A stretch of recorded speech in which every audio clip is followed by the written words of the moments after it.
असुर गुरु शुक्राचार्य, आप ये सब कुछ होते देखकर शांत कैसे रह सकते हैं? कैसे स्वीकार कर सकते हैं आप इसे? वैसे ही जैसे आप मेरे शिष्य असुरों पर होते हुए अत्याचार देखते हुए चुप्पी साध लेते हैं। जो हुआ ठीक ही हुआ। आज के बाद स्वर्ग और पाताल दोनों पर असुरों का आधिपत्य होगा। संसार में स्वर्ग और पाताल का भेद ही मिट जाएगा। असुर महानायक शुंभ, असुर महानायक शुंभ, असुर महानायक शुंभ।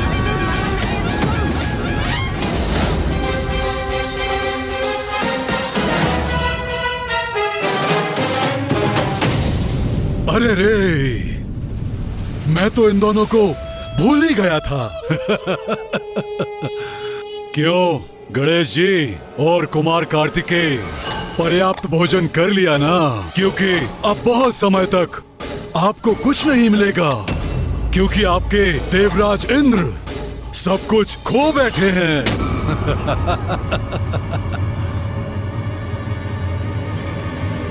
ये नवीन असुर महानायक इतने मूर्ख होंगे ये ज्ञात नहीं था मुझे गणेश। तूने महाराज शुंभ को मूर्ख कहने का दुस्साहस कैसे किया? अरे मूर्खता करेंगे तो मूर्ख ही कहलाएंगे ना। अब इसमें साहस दुस्साहस कहाँ से आ गया? आप जो भी कहना चाहते हैं स्पष्ट कहिए गणेश जी। उचित है तो आप स्पष्ट शब्दों में ही सुनिए।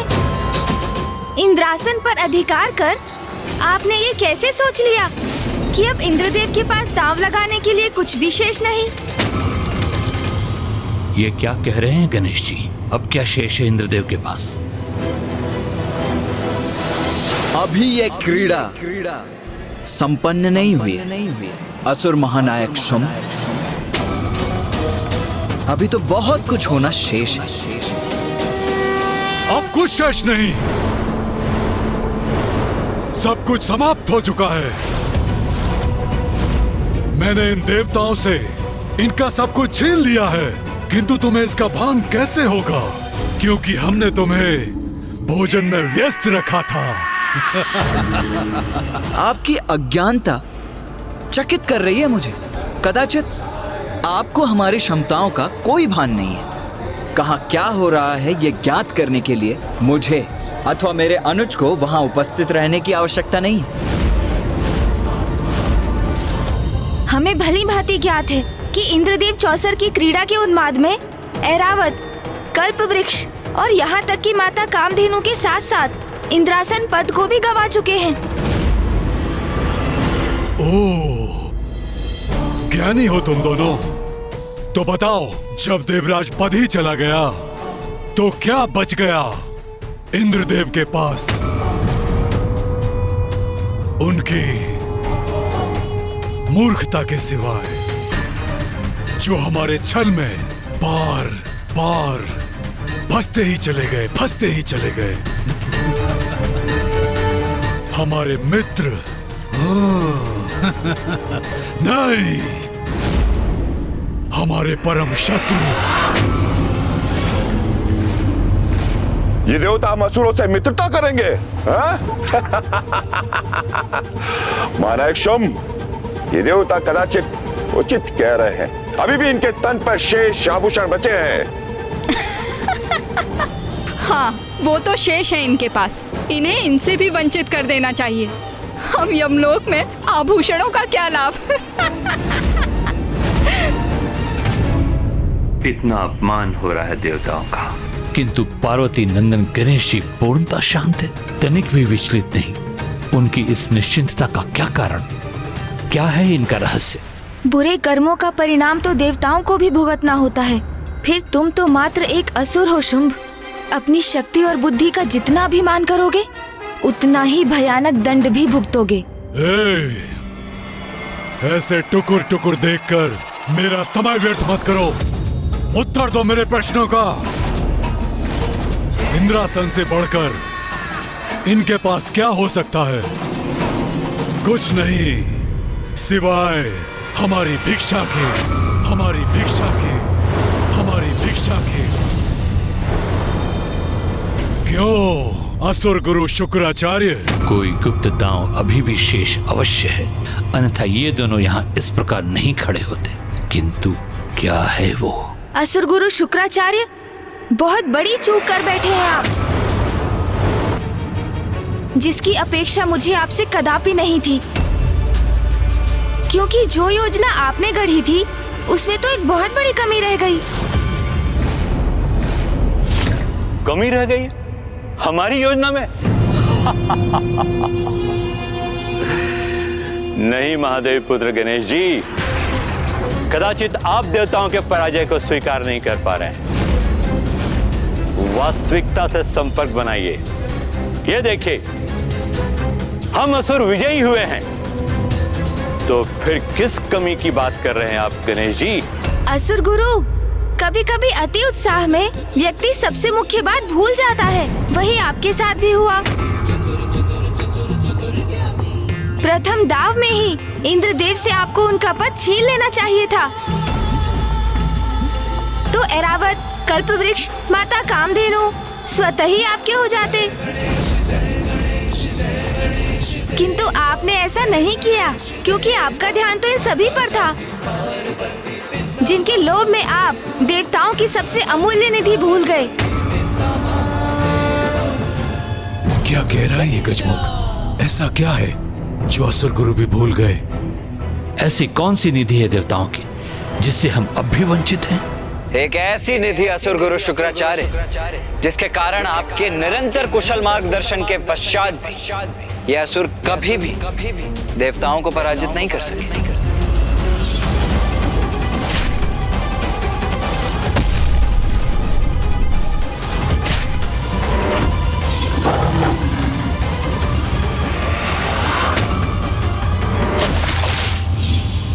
वो निधि जो देवताओं को देवता बनाती है।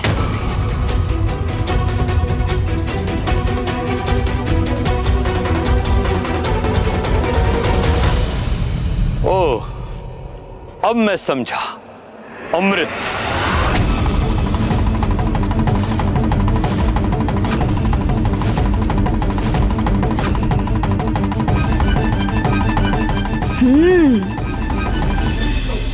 अमृत? उचित कहा कुमार कार्तिकेय। अमृत अभी भी सुरक्षित। हाँ, अमृत असुर गुरु शुक्राचार्य, अमृत। उस पर तो अभी भी हमारा ही अधिकार है। गुरुवर, ये क्या कह रहे हैं? क्या अर्थ है इनका? इसका अर्थ मैं तुम्हें समझाता हूं शुंभ। सब कुछ प्राप्त कर लेने के बाद भी तुम कितना अधिक जियोगे? 1 सहस्त्र, 2 सहस्त्र और अधिक से अधिक 4 सहस्त्र वर्ष। किंतु उसके पश्चात एक दिवस तो ऐसा अवश्य आएगा जब आपको मृत्यु के मुख में प्रवेश करना होगा, असुर महानायक शुंभ। और फिर आपकी मृत्यु के पश्चात सभी कुछ पुनः देवताओं को प्राप्त हो जाएगा, क्योंकि उनकी मृत्यु तो असंभव है। वो अमृत के कारण अमर है ना देवता। ये कैसा अनर्गल प्रलाप है? इंद्रासन मैंने प्राप्त किया है, तो अमृत भी मेरा ही हुआ। नहीं असुर महानायक शुंभ, अमृत पर एकमात्र देवराज का ही नहीं, अन्य देवताओं का भी समान अधिकार है। देवराज होने के नाते वो मात्र इसके संरक्षक है। अनेकों बार शक्तिशाली असुरों के अनेकों प्रयास के बाद भी असुर अमृत प्राप्त नहीं कर सके। वो देवताओं के समान अमर नहीं हो सके। तो गुरुवर, आप बताइए कि इस अमृत को कैसे प्राप्त करें हम? अरे, आपने ध्यान से सुना नहीं? असुर गुरु ने क्या कहा? अमृत तो सभी देवताओं का है, किंतु प्रथम पूज्य होने के नाते बिना मेरी सम्मति के अमृत को लेकर कोई कुछ नहीं कर सकता। किंतु यदि आपको अमृत चाहिए तो उसे भी प्राप्त कर सकते हैं आप, असुर महानायक। किंतु उसके लिए आपको मेरे साथ चौसर के दाव में विजय प्राप्त करनी होगी।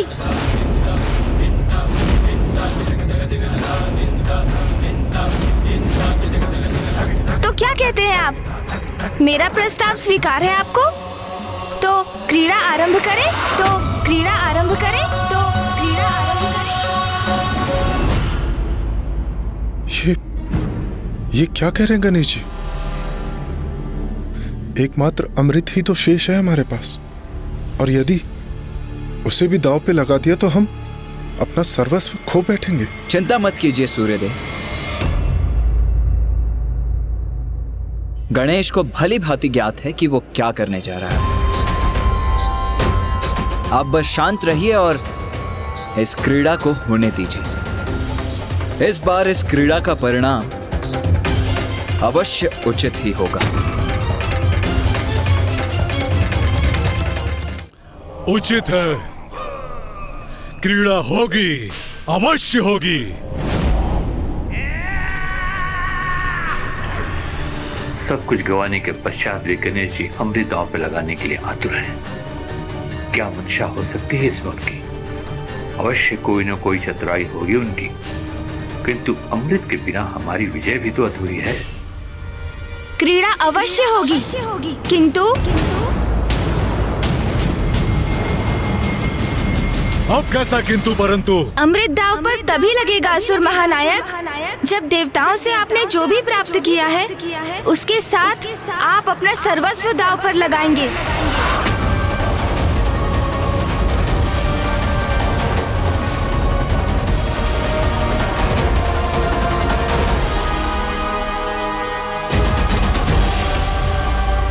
मुझे स्वीकार है। जब आपको हमारी शर्त स्वीकार है तो विलंब क्यों? आरंभ करते हैं।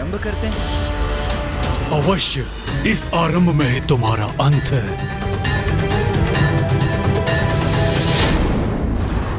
जिस प्रकार तुम इसे देख रहे हो, उससे यह प्रतीत होता है कि तुमने कभी चौसर की क्रीड़ा में भाग ही नहीं लिया। क्या करें असुर महानायक शुंभ, हम कैलाश में ऐसी कोई क्रीड़ा करते ही कहाँ हैं जिसमें कोई दांव लगाने की आवश्यकता हो।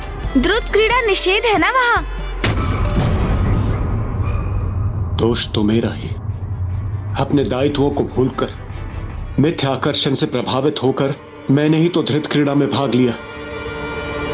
चलो, बहुत हुई शब्दों की क्रीड़ा। अब क्या इसे संपूर्ण दिवस निहारते रहोगे या चौसर की क्रीड़ा भी खेलोगे? भैया, मैं तो ये क्रीड़ा भली भांति समझ गया। हाँ गणेश, ये क्रीड़ा तो सीधी और स्पष्ट है।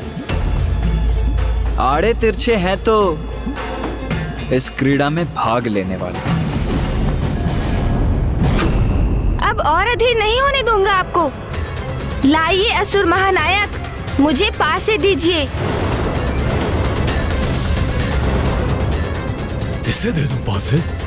पार्वती नंदन गणेश जी फेंकेंगे पासे?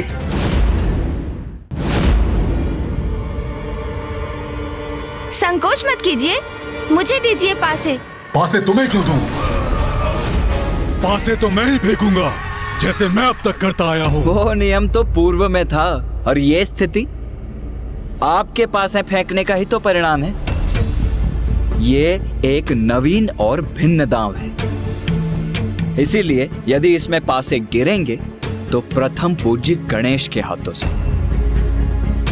यदि आपको स्वीकार है तो आरंभ करते, अन्यथा कोई बात नहीं, अमृत हम देवताओं के पास ही रहेगा। फिर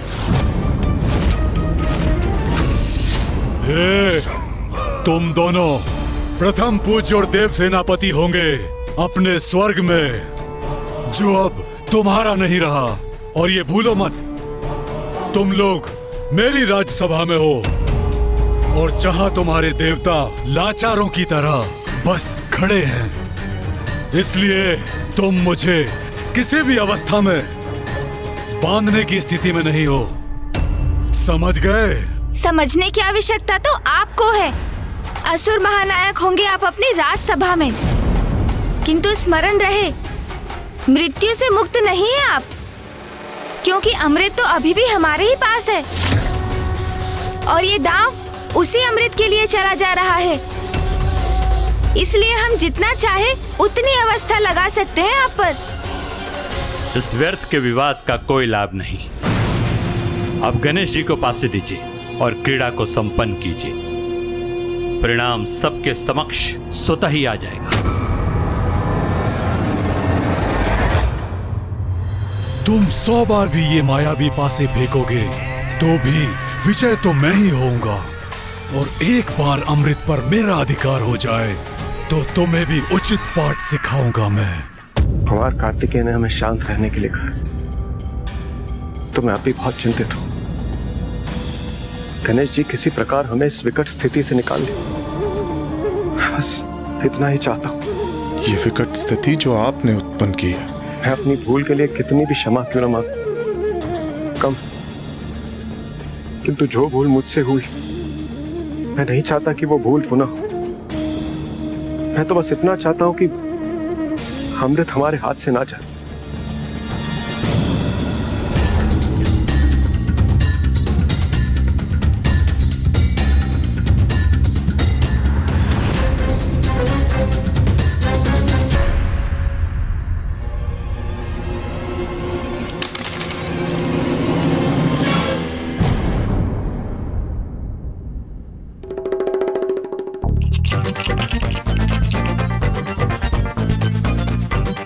गणेश जी, अब विलंब क्यों, आरंभ करो।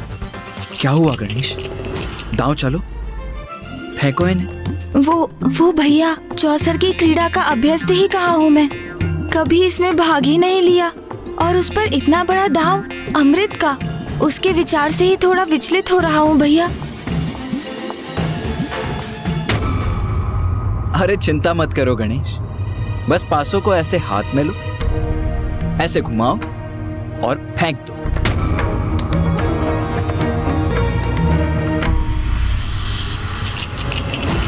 अरे ऐसे नहीं गणेश, लाओ मैं दिखाता हूं, मुझे दो पासे। असुर गुरु, यदि आपको कोई आपत्ति ना हो तो मैं गणेश को दिखा दूं कि पासे कैसे फेंके जाते हैं। अवश्य, मुझे कोई आपत्ति नहीं, अपितु प्रसन्नता होगी कि महादेव पुत्र प्रथम पूज्य गणेश जी को अभी भी कुछ सीखना शेष है।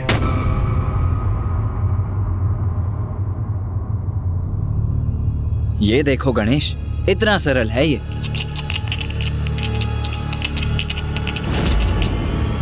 ये पासे हाथ में लिए और यथाशक्ति फेंक दिए।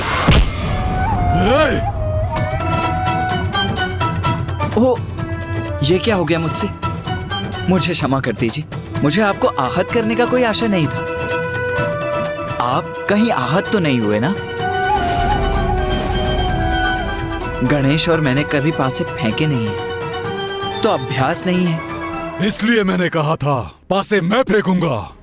अब दो पासे अपने भ्राता को और इस क्रीड़ा को संपन्न करो।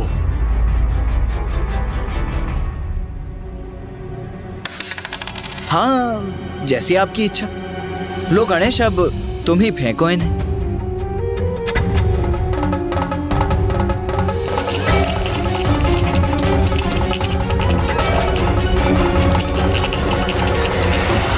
अब क्या हुआ?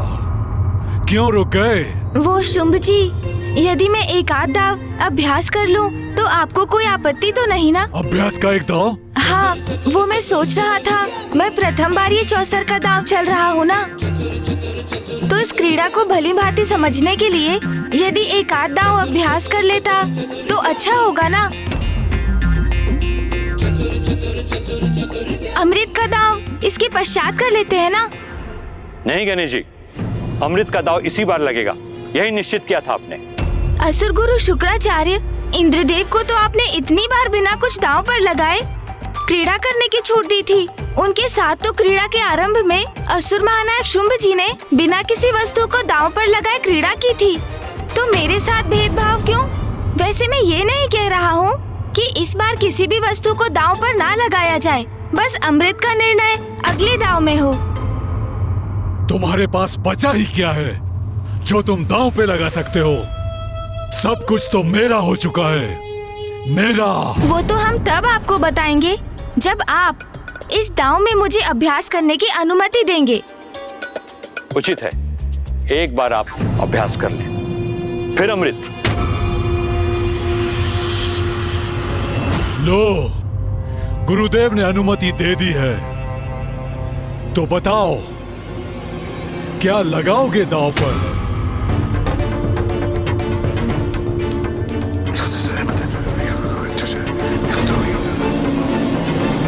नहीं नहीं गणेश, मैं सहमत नहीं हूं। कुछ इतना महत्वपूर्ण और इतना विशाल दांव पर लगाओगे तुम?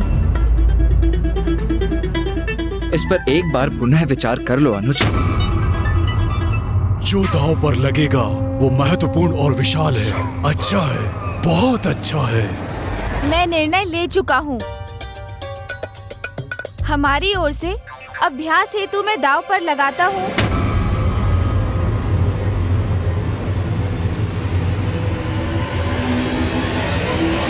मूषक जी को, मूषक जी को, मूषक जी को।